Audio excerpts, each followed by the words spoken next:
ശരി ശരി ശരി, നമ്മൾ തമ്മിൽ ഒരു പണക്കമില്ല. ഉണ്ണുണ്ണിച്ചാൻ അറിയോ, പേ പിടിച്ചൊരു പട്ടിയെ പോലെ ഞാൻ ഓടി നടക്കുന്നത്. ഞാനൊരു അല്പം മനസമാധാനത്തിനാണ് ഇവിടെ വരുന്നത്. ഉണ്ണുണ്ണിച്ചാന് പറ്റുമെങ്കിൽ എന്നെ ഈ പ്രശ്നത്തിൽ നിന്ന് എങ്ങനെയെങ്കിലും ഊരിത്താം. ലോകത്തൊരു ഭർത്താവിനോടും ഭാര്യാകാമുകൻ ഊരിത്തരണമെന്ന് പറഞ്ഞു. നിന്നെ ഞാൻ ഈ ഭൂമിയിലെ ഊരും. എന്താ ആലോചിക്കുന്നത്? സത്യം ഞാൻ പറയാം, എനിക്കെല്ലാം അറിയാം. ഇവിടെ വെച്ച് ഒന്നും പറയണ്ട. വല്ലവരും കേട്ടാ പിന്നെ നമ്മൾ ജീവിച്ചിരുന്നിട്ട് കാര്യമുണ്ടോ? അത് ശരിയാ. അന്ന് ഞാൻ വളരെ ക്രൂരമായി നിന്നോട് പെരുമാറി. എന്നോട് ക്ഷമിക്കണം. അതൊന്നും സാരമില്ല. ഭാര്യാകാമുകനോട് ക്ഷമ ചോദിക്കുന്ന ലോകത്ത് ആദ്യത്തെ ഭർത്താവാനാടാ പുല്ലേ ഞാൻ. ക്ഷമിച്ചു എന്ന് പറഞ്ഞാ പോരാ, എന്നോടൊപ്പം ഒരു ഡ്രിങ്ക് കഴിക്കണം. കളി കഴിയട്ടെ. ശരി.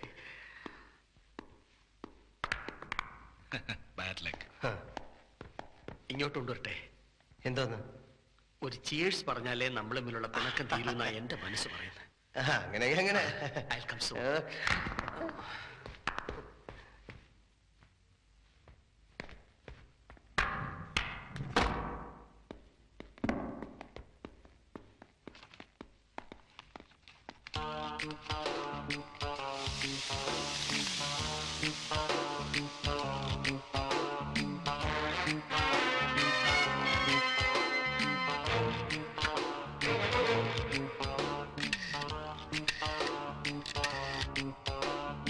Hello, Richards hospital.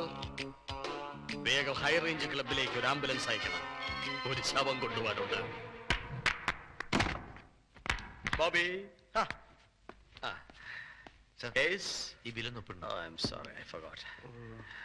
Okay. Wait a minute. Okay, keep it. Thank you. Well disciplined man. Okay. Cheers. Cheers.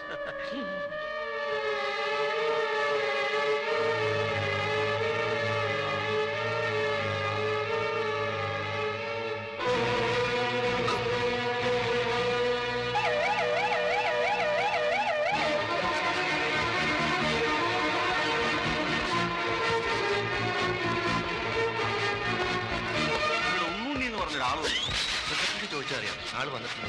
എവിടെയാണ് സമ്മതിക്കില്ലേ അവനൊക്കെ?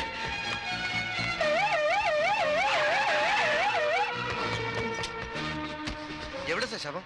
ഞാനിപ്പോ ശവമാകും. എന്നെ വേഗം ആശുപത്രി കൊണ്ടുപോകും. എന്റെ കർത്താവേ, വണ്ടി ചാട്ടി വേഗം. എന്റെ ദൈവമേ, ആ നിലവിളി ശബ്ദം വിടോ. എന്റെ സ്വന്തം സഹോദരനെ പോലെ. അതുകൊണ്ടല്ലേ ബോബി വന്നേ തീരുന്ന് ഞാൻ പറഞ്ഞത്. വരും, പെണ്ണിനെയും ചെറുക്കനെയും കാണണ്ടേ? ബോബി വന്നില്ലെങ്കിൽ ഞാൻ ചമ്മിപ്പോവേനെ. ബോബി പോയിട്ട് വരും. വാ. Hi Bobby. Hello hello hello. നിങ്ങൾ തമ്മിൽ നേരത്തെ പരിചയമുണ്ടോ?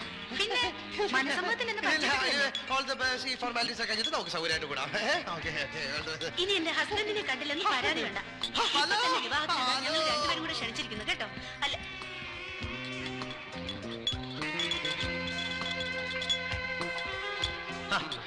ഉണ്ണുണ്ണിച്ചായനോ? അന്ന് ക്ലബിൽ നിന്ന് കണ്ടാ പിന്നെ കണ്ടില്ലല്ലോ. എനിക്കൊരു ലയേഴ്സ് കോൺഫറൻസ് ഉണ്ടായിരുന്നു. ആശുപത്രിയിലാണെന്നും വയറ് കഴിയുന്നൊക്കെ പറഞ്ഞു കേട്ടു. ഓ, അതെന്റെ ഒരു ഹോബിയാണ്. കൂടെ കൂടെ വയറ് കഴിയുന്നു. എന്റെ കഴിവ് കൂടെ. അതെന്തിന്? പുറം മാത്രം നന്നായിരുന്നാ പോരാ, അകം കൂടെ നന്നായിരിക്കണം.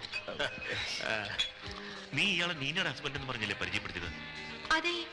ഇയാളിപ്പോ വീണ്ടും വിവാഹം കഴിക്കാൻ പോകുന്നു പറയുന്നല്ലോ. എനിക്കും അതാ മനസ്സിലാവാത്ത. നിങ്ങളല്ല, ഭർത്താവിന്റെ അടുത്തുനിന്ന് ഭാര്യ കാമുകനെ വിളിച്ചു മാറ്റി പരസ്യമായിട്ട് സ്വന്തം ഈ ലോകത്തിന് ആദ്യമായിട്ടാണ്. ഇന്ന് ഞാനൊരു അവസാനം. Hello, sorry doctor. നീന വന്നിട്ടുണ്ട്. നമുക്ക് വേഗം ഇവിടെ ഇവിടെ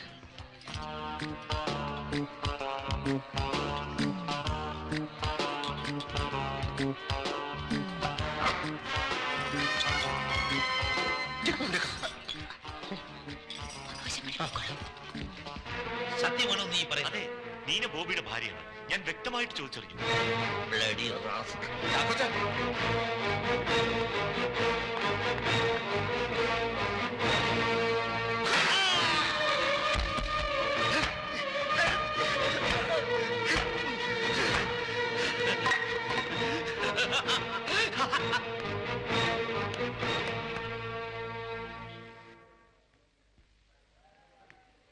ദൈവാധീനം കൊണ്ട് ബ്രെയിന് തകരാറൊന്നുമില്ല. പോലീസ് കേസ് ഫയൽ ചെയ്തിട്ടുണ്ടോ? കേസ് ഫയൽ ചെയ്തിട്ടുണ്ട്. താടിയെല്ലിന് അടിയേറ്റതുകൊണ്ട് സംസാരിക്കാനാവില്ല. ഒരാഴ്ചത്തേക്ക് അനങ്ങാനും പാടില്ല. തലയിലെ മുറി ഉണങ്ങി കഴിഞ്ഞാൽ വീട്ടിൽ പോവാം.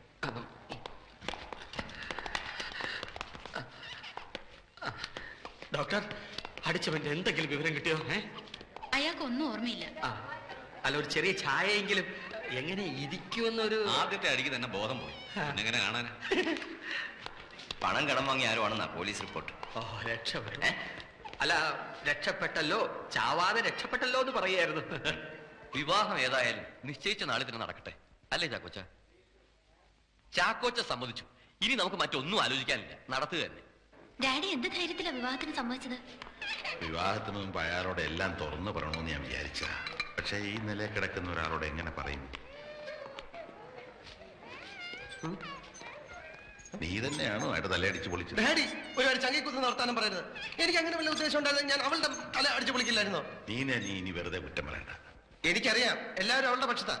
പക്ഷെ കർത്താവിന്റെ കൂടെ നോക്കിക്കോ. ഈ കല്യാണത്തിന് മുമ്പ് ഡാഡിക്ക് മനസ്സിലാവും പാലേതാ വെള്ളം ഏതാന്ന്. ബോബി,